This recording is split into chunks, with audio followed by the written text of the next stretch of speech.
Hermanos, Dios les bendiga. Estamos de nuevo en el segundo estudio de este librito que estamos leyendo, un pequeño libro escrito por el señor J.M. Carroll, pastor, y que se titula El rastro de la sangre. Les enseño aquí déjenme ver, ahí está, el rastro de la sangre. Es pequeño, el folleto ya no se publica, desgraciadamente, y la versión que yo tenía de mi primer, la segunda, bueno, uno que conseguí después, pero el primero tenía pastas rojas y traía también el gráfico del que les hablé la semana pasada. Espero hayan visto el gráfico en internet, ya les di la dirección de cómo obtenerlo, ¿verdad? Ahí. Y todavía estoy buscando obtener otro librito, no sé, estoy tratando de localizar alguno y que tenga el gráfico integrado, ¿verdad? Es el que la dirección que les di de internet, pues está en inglés, y uno que subió un hermano de la iglesia también está en inglés. Pero vamos a buscar uno en español, pero de todas maneras vamos a ir interpretando lo que ahí dice, espero, o lo van corroborando o comparando, ¿verdad?, con la lectura de este librito. No me gusta llamarle folleto porque no es un folleto de 3 hojas, ¿verdad? Tampoco es un libro, no tiene las cualidades de un libro grande, pero por eso le llamo librito. Pero no por eso, por ser en diminutivo, sea algo peyorativo, ¿verdad? Sino que es muy importante este escrito de J.M. Carroll, El rastro de la sangre. Entonces, literalmente les estoy leyendo el contenido de este librito, y en algunas partes hay notas que el editor de este librito puso, y cuando sea una nota, pues se las voy a leer como tal, y advertirles, ¿verdad?, que eso no lo escribió el señor Carroll, sino que es una nota del editor. Y en otras ocasiones voy a también hacer mi propio comentario sobre algún punto, algunos puntos, y también pues les voy a decir que esa no es parte del librito, sino es una opinión personal, ¿ok? Entonces, hermanos, vamos a orar y vamos a iniciar con este estudio que se titula El primer periodo. Posiblemente nos lleve una o dos o quizá 3 lecciones completar el primer periodo, pero pues yo les voy a ir avisando cuando sea el primer periodo, segundo periodo, y así es como lo dividió el señor Carroll, ¿verdad?, en su librito. Entonces vamos a orar y luego iniciamos con ese primer periodo. Oremos. Padre, te damos gracias por tu palabra, por este tiempo juntos. Bendice el estudio de este librito, Señor, y que nos lleve a entender la historia, no solamente ahora como vimos el estudio anterior, la historia del cristianismo, sino la historia de los creyentes fieles a ti, que se mantuvieron fieles durante pues todos estos siglos hasta el tiempo presente. Y por eso el título del libro, El rastro de la sangre, porque los creyentes verdaderos han dejado un rastro que se puede seguir a través de los siglos, que pagaron con su vida muchas veces la fe, Señor, que una vez tú diste a los santos. Bendícenos y ayúdanos a defender y mantener las doctrinas originales que tu palabra nos dio en las Escrituras, y las cuales tú enseñaste a través de tus apóstoles. Te damos gracias por este tiempo, en el nombre de Jesucristo. Amén. Amén. Muy bien, déjenme tomar el tiempo nada más para saber cómo andamos y no durar más de pues una hora, ¿verdad?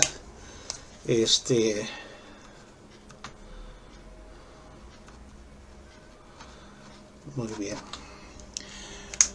Muy bien, entonces voy a leerles, hermanos, sobre este primer periodo. El primer periodo, desde el año 30 al 500 después de Cristo. Dice el señor J. M. Carroll: debido al impulso y dirección de Juan el Bautista, el elocuente pregonero del desierto, y al amoroso contacto y la milagrosa eficacia del poder de Cristo, así como a la admirable predicación de los apóstoles y de sus inmediatos sucesores, la religión cristiana se propagó de modo extraordinario durante los primeros 500 años de su existencia, dejando, eso sí, un horrible rastro de sangre tras sí. El judaísmo y el extraño, bien que maravilloso paganismo, se opusieron con fiereza a todo movimiento de avance. El primero de los grandes guías cuya vida fue sacrificada fue Juan el Bautista, siendo decapitado. Poco después le siguió el mismo Salvador, fundador de esa religión, muriendo de cruel muerte de cruz. A continuación del Salvador y en rápida sucesión fueron martirizados muchos otros héroes. Esteban fue lapidado, Mateo muerto en Etiopía, Marcos arrastrado por las calles hasta que murió, Lucas ahorcado, Pedro y Simeón crucificados, Andrés atado a una cruz, Santiago decapitado, Felipe crucificado y apedreado, Bartolomé desollado vivo, Tomás alanceado, Santiago el menor arrojado de lo alto del templo al pavimento, causándole la muerte. Judas y Matías fueron apedreados y Pablo decapitado. Habían transcurrido ya más de 100 años cuando estas cosas sucedieron. Esa fiera persecución del judaísmo y el paganismo prosiguió durante 2 o 3 siglos más. Con todo, la religión cristiana se propagó de una manera extraordinaria. Les leo otra vez ahí. Con todo, la religión cristiana se propagó de una manera extraordinaria por todo el Imperio Romano. Europa, Asia, África, Inglaterra, Gales y muchas otras partes donde había alguna civilización. Las iglesias se multiplicaban sobremanera, los discípulos crecían continuamente, pero algunas iglesias siguieron el error. La primera desviación de las enseñanzas del Nuevo Testamento comprendió el sistema de gobierno y la doctrina. Durante los 2 primeros siglos, las iglesias locales se multiplicaron rápidamente, y algunas de las más antiguas, como la de Jerusalén, la de Antioquía, Éfeso, Corinto, etc., crecieron tanto que llegaron a ser muy grandes. Jerusalén, por ejemplo, llegó a tener muchos millares de miembros. Se pueden consultar Hechos 2:41, Hechos 4:4, Hechos 5:14. Es probable que su número oscilase entre 25,000 y 50,000 o más. Una persona que estudie atentamente el libro de los Hechos y las epístolas verá que Pablo tuvo una formidable tarea en su tiempo para hacer que algunas iglesias marchasen bien. Esas grandes iglesias tenían por necesidad muchos predicadores o ancianos. Hechos 20:17 dice: enviando pues desde Mileto a Éfeso, hizo llamar a los ancianos de la iglesia. ¿Verdad? Ahí está mencionado los ancianos en plural. Ello dio lugar a que algunos de los obispos o pastores comenzaran a asumir una autoridad que no les concedía el Nuevo Testamento, como la de ejercer autoridad sobre otras iglesias más pequeñas. Los tales obispos, con sus numerosos ancianos o presbíteros, comenzaron a enseñorearse de la heredad del Señor. En 3 de Juan, verso 9, tenemos una cita que nos habla de eso. Dice: pero Diótrefes, al cual le gusta tener el primer lugar entre ellos, no nos recibe, ¿verdad? Juan hablaba de este Diótrefes. He aquí el comienzo de un error que ha tomado cuerpo y multiplicado muchos otros errores graves y peligrosos.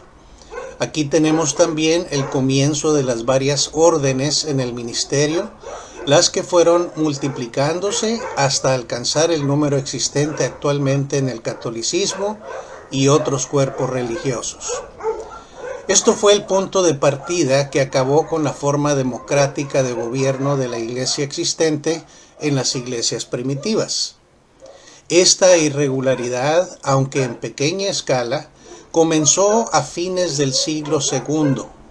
Es probable que esta haya sido la más grave desviación del orden eclesiástico del Nuevo Testamento. Otro cambio vital que, según se desprende de la historia, ha tenido lugar a finales del siglo II es el relacionado con la gran doctrina de la salvación. Los judíos, lo mismo que los paganos, habían sido enseñados por muchas generaciones a dar gran importancia a las ceremonias. Habían llegado a mirar los tipos y sombras como sustancias reales y las ceremonias como verdaderos agentes o medios de salvación. Es lo que sucedió con el bautismo. Sin duda, se dijeron, la Biblia habla mucho del bautismo. En ella se hace mucho hincapié sobre esa ordenanza y de la necesidad de obedecerlo. Seguramente que ello se debe a que esa ordenanza tiene algo que ver con la salvación. El resultado fue que en ese periodo la idea de la regeneración bautismal llegó a predominar en algunas iglesias. Otro grave error que comenzó a infiltrarse y que, según algunos historiadores, comenzó en este mismo siglo, y del que posiblemente fue una inevitable consecuencia de la idea de la regeneración bautismal, fue el del cambio de los sujetos del bautismo. Y así no bien se consideró a esa ordenanza como agente o medio de salvación, se juzgó que cuanto más pronto se lo recibiese, tanto mejor. Tal fue el origen del bautismo infantil. Antes de eso, los creyentes y solo los creyentes eran considerados como los únicos sujetos propios de esa ordenanza. Referente a rociar o echar un poco de agua, ninguna referencia se hace a ellas todavía, y ello en razón de que esas formas de bautizar fueron adoptadas mucho más tarde, pues los infantes eran sumergidos, al igual que los adultos, durante varios siglos. Esa costumbre todavía prevalece entre los griegos ortodoxos, rama grandísima de la Iglesia Católica hasta nuestros días, sin que jamás hayan cambiado la forma original de bautizar. Verdad es que los griegos practican el bautismo infantil, pero también lo es el que nunca los han bautizado de otra manera que sumergiéndolos. Hay una nota aquí del editor y dice lo siguiente, esta nota. Algunos historiadores colocan el comienzo del bautismo infantil dentro de ese siglo, pero citaré como refutación un corto párrafo de la obra Investigaciones Eclesiásticas por Robinson. Y dice así: durante los 3 primeros siglos, las congregaciones de todo el Oriente se mantuvieron como cuerpos independientes sin recibir ayuda pecuniaria o alguna del gobierno y sin ejercer ningún poder o autoridad secular una sobre otra. Durante todo aquel tiempo, las iglesias eran bautistas. Ahorita voy a aclarar un poquito este punto, ¿verdad? De esta nota, de este párrafo del autor, pero les vuelvo a leer esa parte y continuamos. Durante todo aquel tiempo las iglesias eran bautistas Y aunque todos los líderes de la iglesia de los primeros 4 siglos, hasta Jerónimo en el año 310, eran griegos, sirios y africanos, y dejaron gran número de relatos del bautismo de adultos, con todo no se halla ni uno siquiera del bautismo de un niño hasta el año de 370. Les leí ese párrafo de una nota del editor, y es de un libro que se llama Investigaciones Eclesiásticas, por un autor se llama Robinson, la página 55. Ahora yo voy a hacer un comentario sobre esta referencia que hace el editor en esta frase donde dice: durante todo aquel tiempo las iglesias eran bautistas. A lo que se refiere aquí en lo sucesivo, ¿verdad? Vamos a veces el señor Carroll o el editor o alguien, ¿verdad? Van a referirse a cristianos bautistas o a iglesias bautistas mucho antes de que existiera esa denominación o se le diera el nombre a algunos creyentes, ¿verdad? Como bautistas. Entonces, ¿por qué se refiere aquí al siglo anterior, al siglo IV, ¿verdad? A creyentes o a iglesias como iglesias bautistas? La razón es que están, no es que hubiera la denominación bautista, sino que denominan bautista a los creyentes que seguían las enseñanzas del Nuevo Testamento, ¿verdad?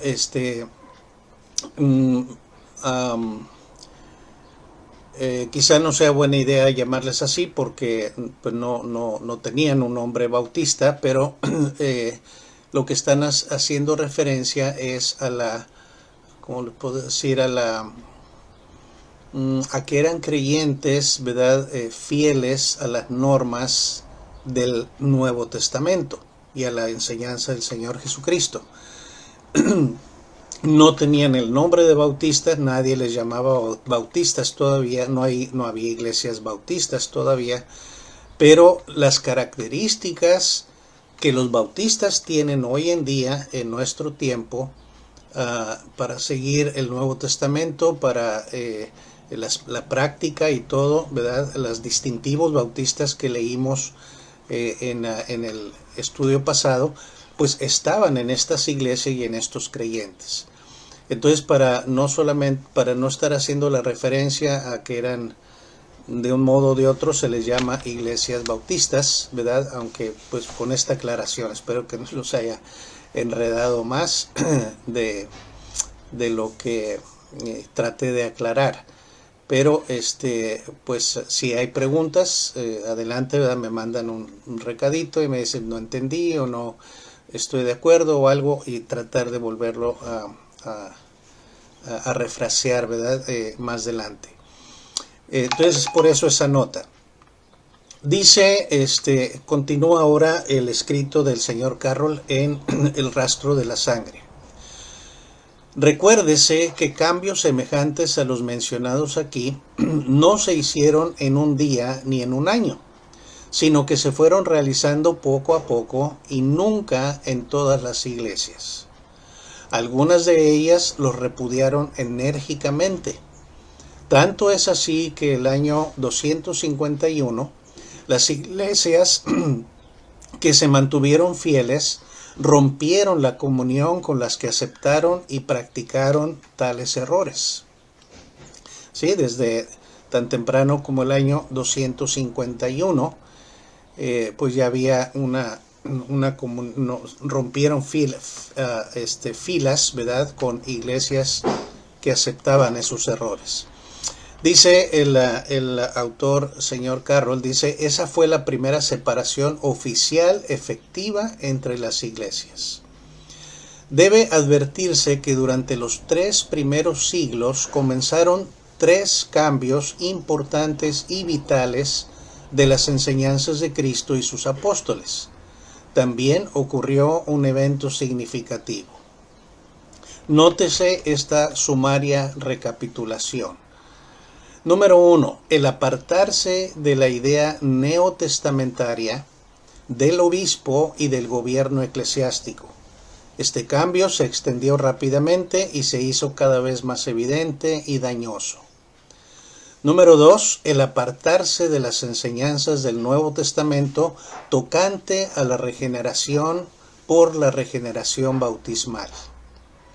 Número 3.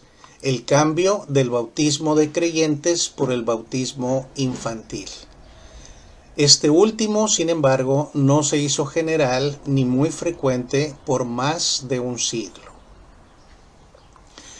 Entonces, a ver, ya aquí no está escribiendo el señor Carroll, yo les sumarizo, ¿verdad? De los 3 primeros siglos, pues ese es un resumen de los cambios que hubo. Dice 3 cambios importantes de las enseñanzas de Cristo y los apóstoles y un evento significativo, ¿verdad? Entonces vamos a ver un poquito este evento significativo al cual se refiere el señor Carroll en su libro El rastro de la sangre, y esto es la regeneración bautismal y el bautismo infantil.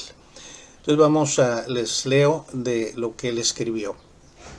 Dice así: la regeneración bautismal y el bautismo infantil.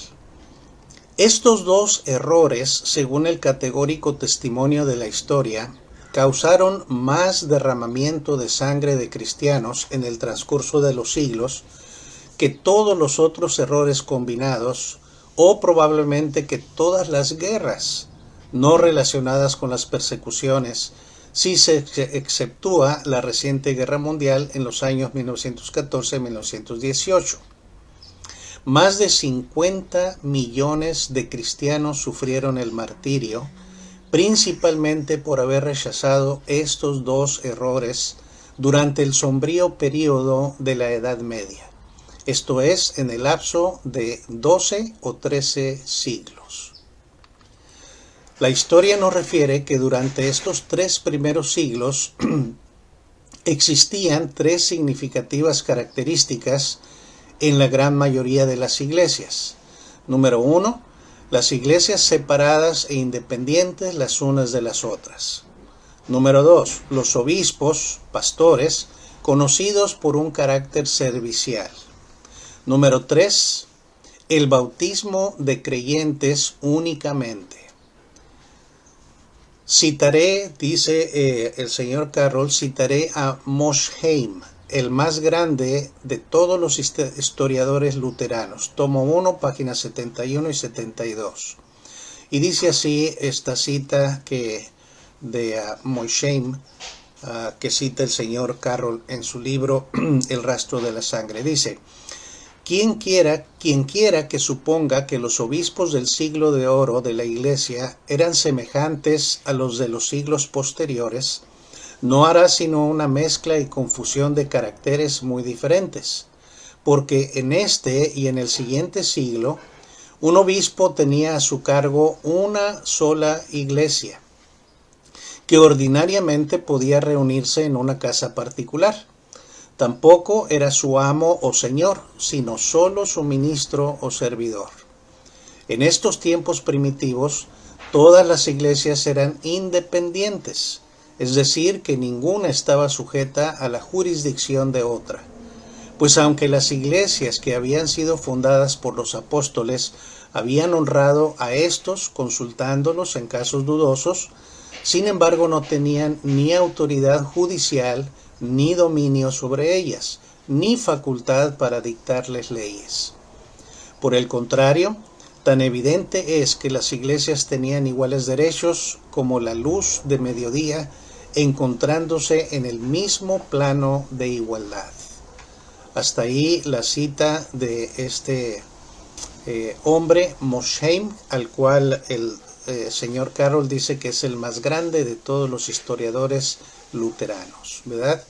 Y nos describe pues cómo era la situación en la iglesia, en los primeros siglos, primeros 3 siglos en la iglesia, en las iglesias cristianas, podría yo decir ahorita en las iglesias bautistas o de los creyentes genuinos que seguían el evangelio, ¿verdad? Y esos distintivos pues estaban ahí.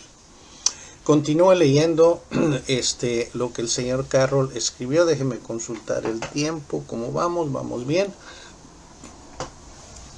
Dice en su libro El rastro de la sangre lo siguiente: sin embargo, hasta este periodo, el cristianismo, no obstante sus muchas y graves persecuciones, se había propagado maravillosamente, hasta el punto de extenderse hasta más allá del Imperio Romano, con el resultado de que casi todo el mundo habitado había oído el Evangelio.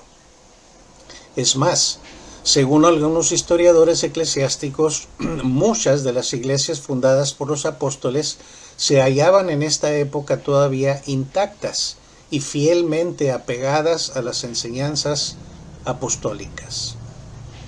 Sin embargo, como ya se ha dicho, un número de grandes y dañosos errores habían penetrado y perpetuado en no pocas iglesias, lo que hizo que el estado de algunas fuese muy irregular. En este período, las persecuciones fueron cada vez más fieras. A principios del siglo IV es quizá cuando apareció el primer mandato gubernamental contra los cristianos declarado por el emperador Galerio. El crecimiento tan maravilloso del cristianismo alarmó a los líderes paganos del Imperio Romano. Esto dio lugar al mandato el 24 de febrero del año 303. Hasta ese entonces, el paganismo había perseguido a los cristianos sin que ninguna ley lo ordenara. Comentario mío ahora, ¿verdad? Lo que quiere decir aquí el señor Carroll es que posterior a este mandato del emperador Galerio, en el 24 de febrero del 303, ahora el imperio era el que ordenaba la persecución. Continúo leyendo de El rastro de la sangre. Dice: pero ese mandato fracasó en sus propósitos de detener el progreso del cristianismo, y el mismo emperador Galerio, que lo había promulgado, publicó otro 8 años más tarde, en el año 311, anulando el primero y concediendo a los cristianos la debida tolerancia para practicar su religión. Es probable que este mandato haya sido el primero en favorecerlos.